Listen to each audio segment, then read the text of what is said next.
श्रीमान् वेङ्कटनाथार्य कवितार्किककेसरी वेदान्ताचार्यवर्यो मे सन्निधत्तां सदा हृदि। अथ षोडशः सर्गः।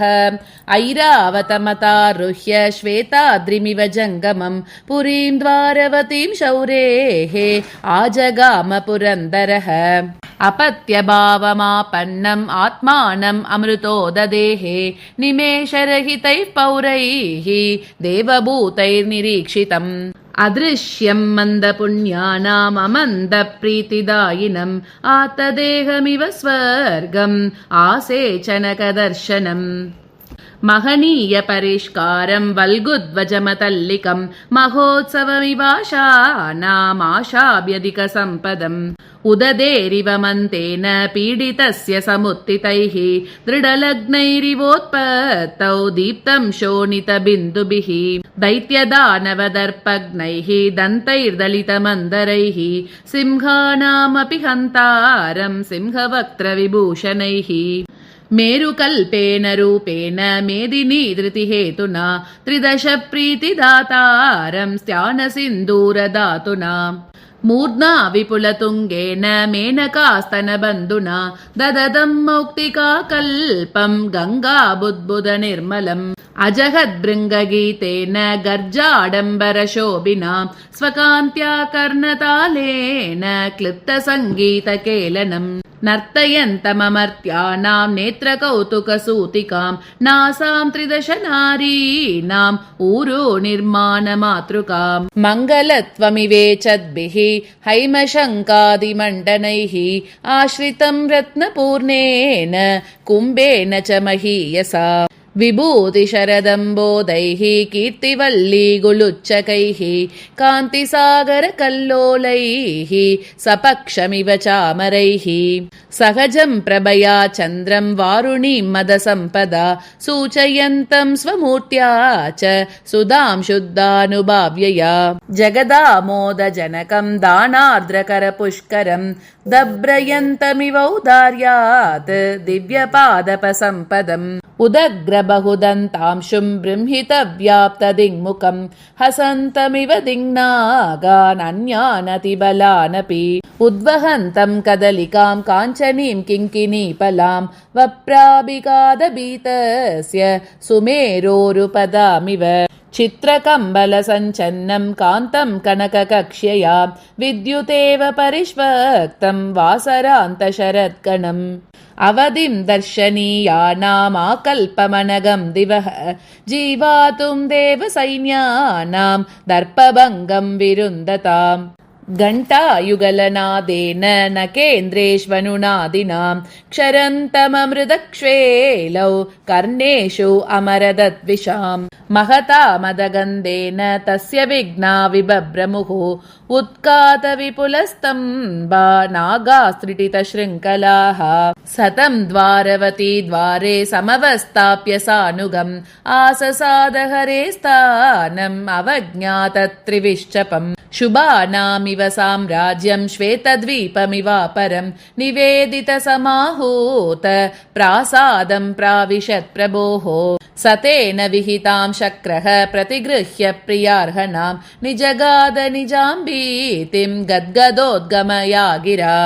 दयनीयेषु देवेषु देवदेवत्वयादुना अपाङ्गा परिपात्यन्तामनुक्रोशानुवर्तिनः सुषुवे नरसिंहं त्वां भक्तप्रह्लादसम्मुखं रक्षार्थमिह दीनानां रत्नस्तूनेव देवकी नाथ त्वयि निराबाधं त्रिलोकीं त्रातुमागते नरको नाम दैत्येन्द्रः कदर्तयति नाकिनः धर्मसूकररूपस्य तव सौक्षमयान्वये उत्पात इव भूतानामुद्बभूव भयानकः जननी सर्वभूतानां पत्नी तव वसुन्धरा प्रसूय नरकं देवी दूयते त्वदुपेक्षया न हिरण्यहिरण्याक्षौ न मधुर्न च कैटभः उपमानपदे तस्य त्वच्छक्तिजनितात्मनः एष कल्पान्तवृत्तान्तम् इदानीन्तनयन्निव विदुनोति त्वदालम्बं ब्रह्मस्तम्भमिदम्बरः विक्रमस्रोतसा तस्य बृहन्त्यपि बलानिनः सहसा भेदमायान्त यान्ति सैकता इव सेतवः यदृच्छोपगमेऽप्यस्य यान्ति देवगृहाश्रिताः प्रदावितुमनीशानाः साक्षितां सालभञ्जिकाः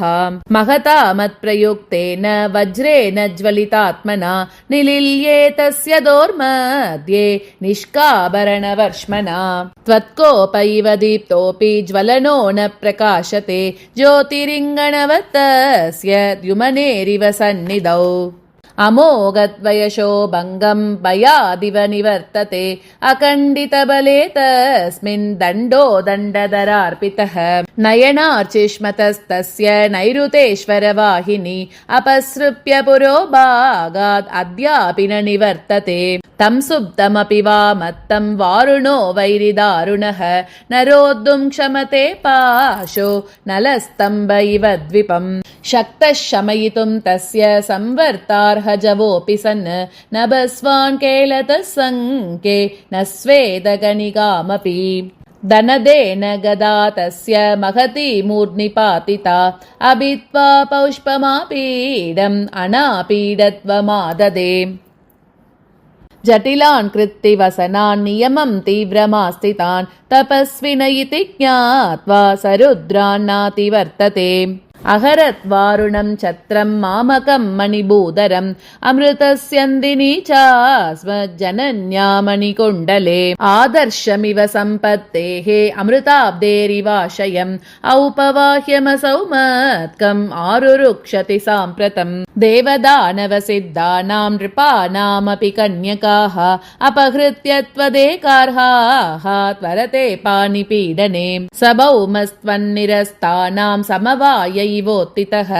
बाधते विबुधानेवं बलवीर्यपराक्रमैः तदेवमवसीदत्सु दया देवेषु पात्यताम् अनपह्नुतदास्यानां दोषनिघ्नवसाक्षिणी तमर्दं भूमिभारस्य त्वयैवोत्पादितं प्रभो त्रिलोकीकण्टकं तीक्ष्णं त्वमेवोद्धर्तुमर्हसि निवर्त्ये धर्मशल्येऽस्मिन् निदाने सर्वपाप्मनां निवेदनमिहास्माकम् अंशो निर्वहनं तव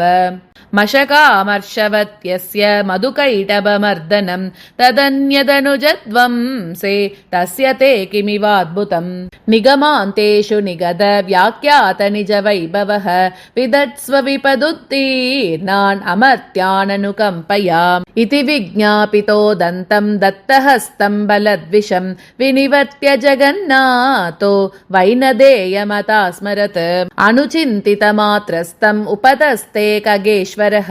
अहीन्द्रदामभिर्भीमैः अंसलम्बिभिरंसलः पक्षमारुतघोषेण त्रैलोक्यदुरितच्छिदा चतुर्णामिव वेदानां सम्भूतिमिव भावयन् तरुणार्कप्रभासार सामरस्य जुषात्विषा तप्तहेमद्रवौगेन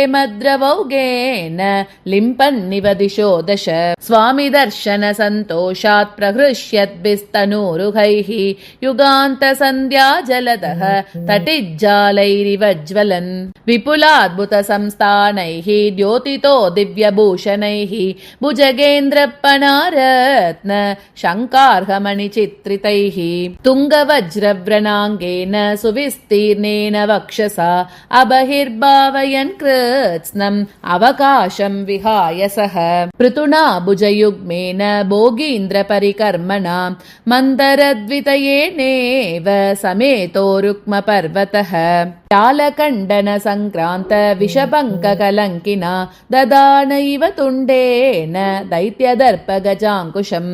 दक्षकश्रोणिसूत्रेण दृढपत्तेन बन्धुरम् मान्यमग्रजवर्णेन वसानो दिव्यमम्बरम् नाथभक्तिपरिष्कार्यां नृत्तलीलामिव स्पृशन् निजेन स्थानकेनाग्रे निहितोन्नतजानुना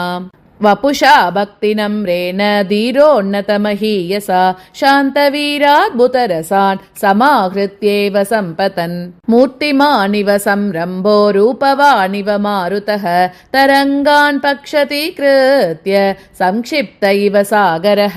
संवर्त इव नागानां सङ्गात इव रंहसां बालकिल्यचरित्राणां विपाक इव जङ्गमः प्रभुस्तं दैत्यसिद्धीनां प्रसूतकिलिकिञ्चितम् ओलण्डितमिवापश्यत् उग्रं समरताण्डवम् दत्तनीराजनस्तेन ददृशे वाहनेश्वरः प्रदक्षिणीकृतश्शश्वत् प्रतापविजयश्रिया स तदा स्फोटयामास विन्ध्यमेरुसमौ भुजौ रुद्रया च सुकीर्त्या च मृदितौ कण्ठभूषणैः दुदुवे पक्षति चद्वे डोलायितकुलाचले विजयन् घोरदुर्वादि घर्मतप्तामिव त्रयीम् मुहुराम्रेडयामास जयालोकय भारतीं मुग्धमद्य प्रगल्भाभिः दशाभिः कर्बुरामिव स तदा सन्नतस्कन्दो बद्धाञ्जलिरनिश्वसन् मुमुदे मूर्ध्नि संस्पृष्टो मुकुन्देन प्रसेदुषा तस्मिन् प्रथममारोप्य सत्यां विरह विक्लवाम् आरुरोह ततः शौरिः आकण्डलकृतस्तुतिः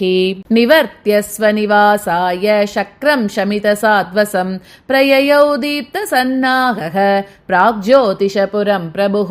श्रेयः परिपणं तस्य श्रुतिश्रेणीशिरोमृतं प्रणतः प्रतिजग्राह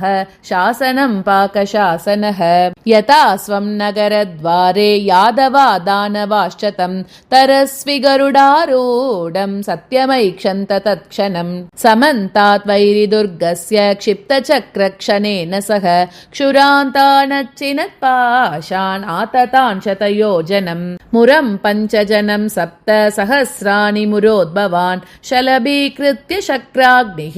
उपदुद्राव तत्पुरम् ततः प्राग्ज्योतिषद्वारे दैत्यदानवसूदनः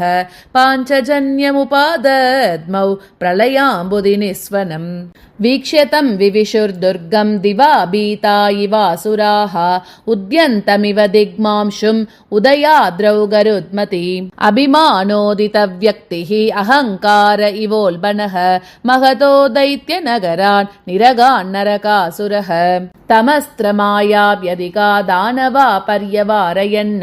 प्रकटच्छन्न कौटिल्याः पाषण्डमिव हैतुकाः संयुगे रजसोद्रिक्ते तस्मिन् सत्त्वतमस्त्विषोः अर्तिप्रत्यर्तिनोरासीत् अनभिव्यक्तरूपता शरदारा सहस्रेण चादयन्नरको दिशः स्वहेतुमभिसम्पेदे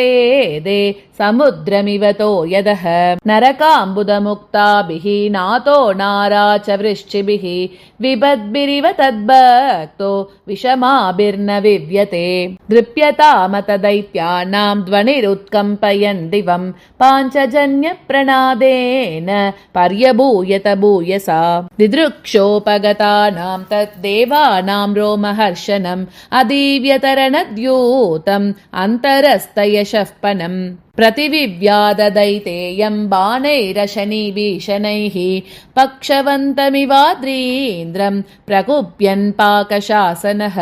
शरसंहतयस्तस्य क्षरन्त्यः शार्ङ्गशैलतः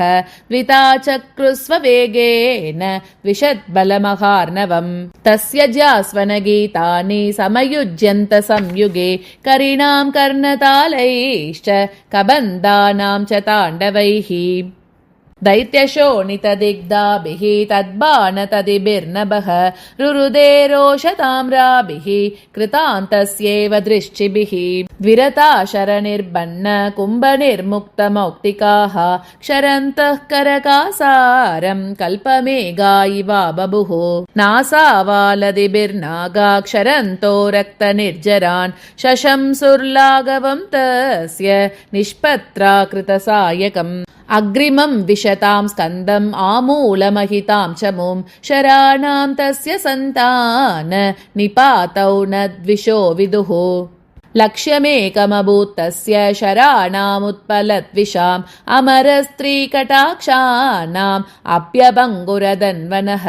चिरप्रार्थितभीतानां सतासामेव शात्रवान्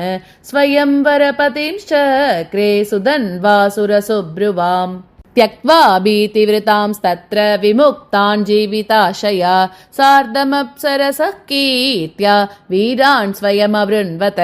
अनन्तस्य तदानन्तैः असुरैराहवोत्सवः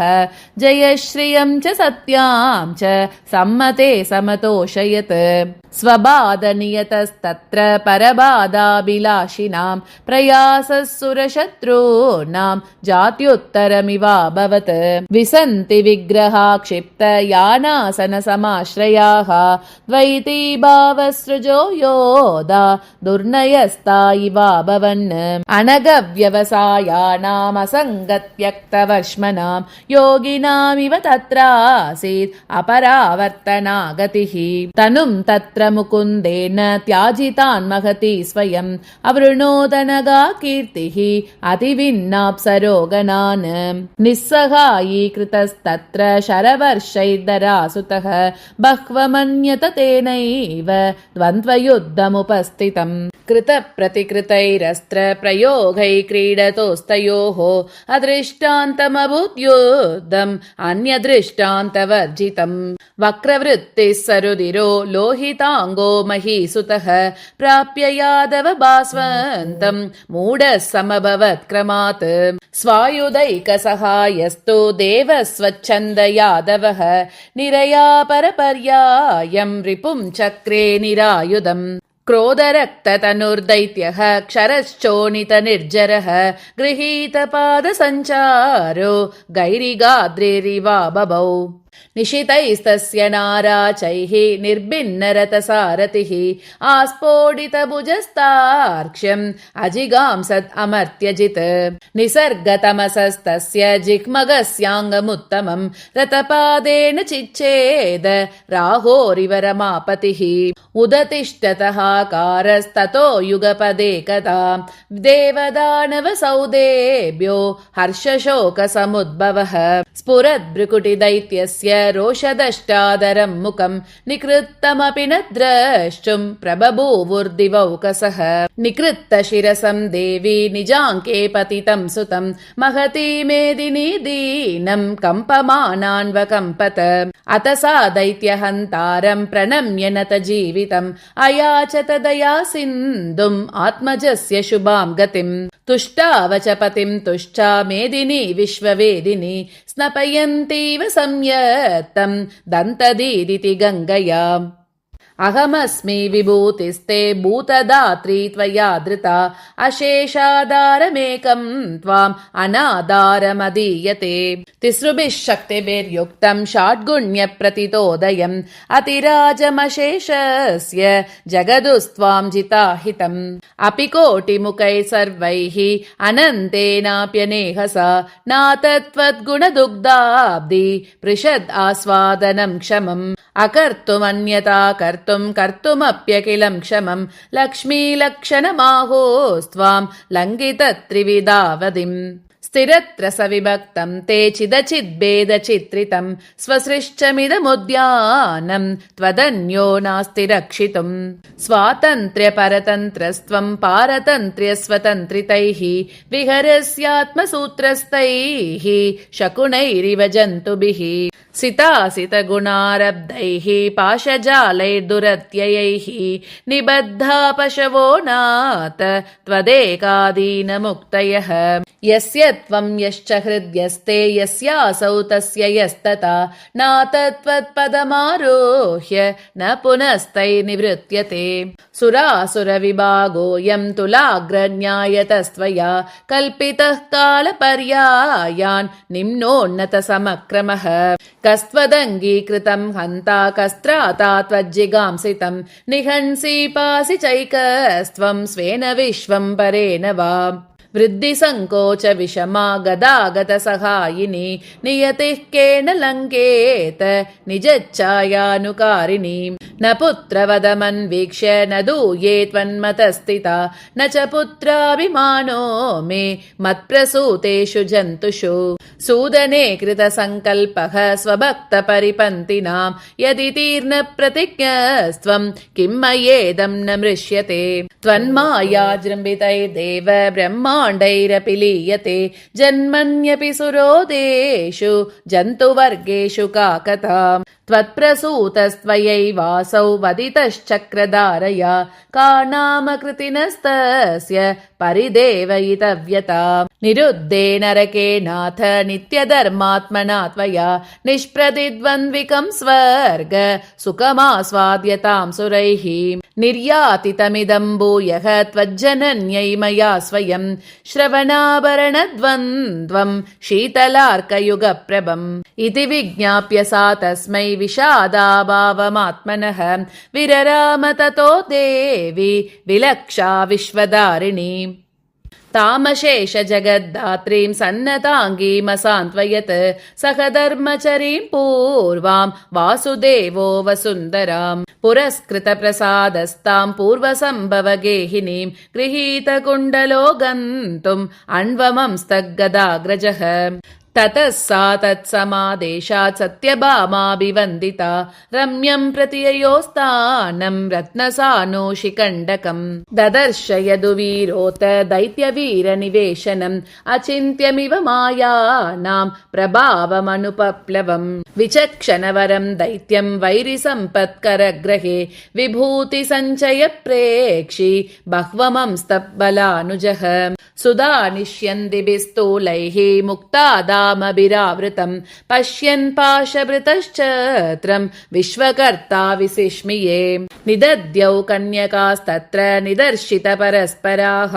अमुद्राभङ्गसुभगा नीवीरिवरते शुभः लावण्यजलदौ लक्ष्म्याः छाया इव सहोदिताः मधुस्वच्छन्दतासीम्नः मान्मतीरिव दीर्घिकाः कामकीर्तिपताकाभिः सताभिः प्रत्यवेक्षितः आत्मानम् अमृतोदन्वत् अन्तस्थितममन्यत सुप्रभातमभूतासां सुदिनं च तमोपहं भवदोषार्यमायासां देवो दृष्टिपथं गतः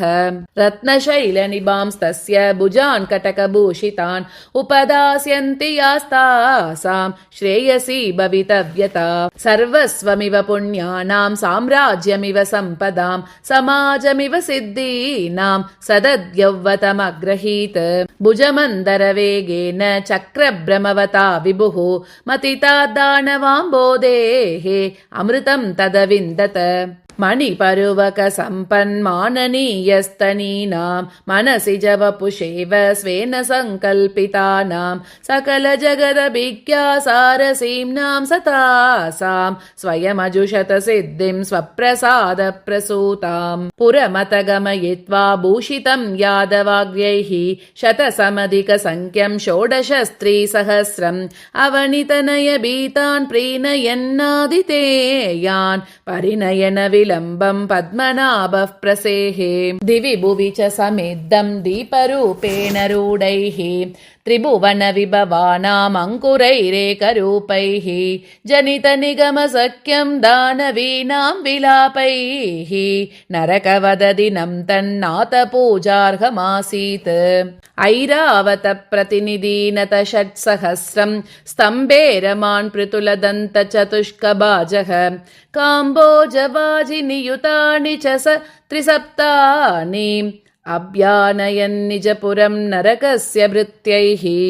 उद्गम्य दुर्गजलधेरुदयाद्रिकल्पं तुङ्गं विहङ्गमपतिं त्वरयादिरोहन् उल्लासहेतुरभवत् यदुवीरभास्वान् वैमानिकप्रणयिनी वदनाम्बुजानाम् इति कवितार्किकसिंहस्य सर्वतन्त्रस्वतन्त्रस्य श्रीमद्वेङ्कटनाथस्य श्रीमद्वेदान्ताचार्यस्य कृतिषु यादवाभ्युदयनाम्नि महाकाव्ये नरकवधो नाम षोडशः सर्गः।